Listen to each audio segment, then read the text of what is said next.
abananga batulaba ndiko ne mumuyite mama Kyobe osibyo teyo nnyabo bulungi nnyabo sibyo tano nnyabo bulungi mama mujebale kale nnyabo kakati mama mu customer care obadde ozannyangani character kijo obadde ozannya mu customer care nze nzannyanga mama Kyobe ennyabo kakati kusoomozebwa ki kofunye mu character eno y'okuzannyanga mama Kyobe funye ebyokusoomozebwa bingi ekisookera ddala okubeera nazaala omukambwe bannange nfunye okusoomoozebwa challenges nyingi abantu obasanga mu kkubo naye nnyabo ddala bwotyo bw'oli wazaalako ko naawe ku baana abaana bo bafumbirwa biki osanga babikubuuza naye ng'obagamba bannange eyo character gye banzimbyemu ennyabo kakati part kye yasinga okunyumira oba siini n'ogamba wabula kano kasiini nakazannya kannyumira kasiini akasinga okunyumira keeko kenajja mutabani wange nali muwadde ebintu ku birthday ye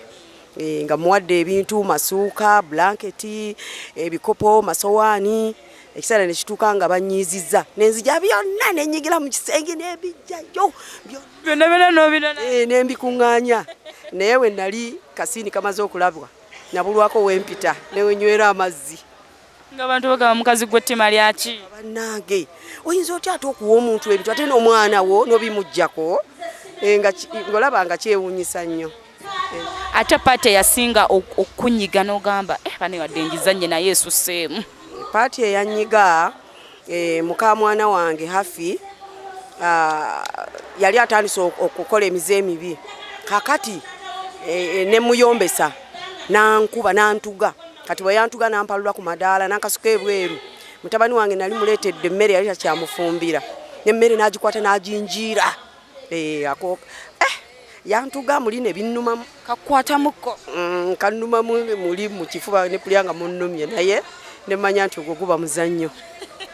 kakati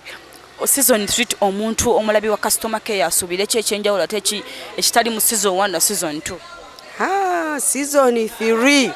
muliro kubanga season 2 ebakomezza ate season 3 esingawo erimu bingi nnyo ebyokuyiga naddala abaana abawala bayige nga bazze mu bufumbo baleme kukulupya kati twafunye mu season 3 muli omukyala eyafunye Kyobe gwe yafunye nga mukyala wampisa agenda okutokosa etto agenda kati okusomesa abaana abawala bwe balina okweyisa mu maka kakati mbadde nsaba oyogere obugambo kambo obiri eri abawagizi bammwe oyongere n'okubakoowola ennaku endala ze muyinayo basebo ne bannyabo abandabako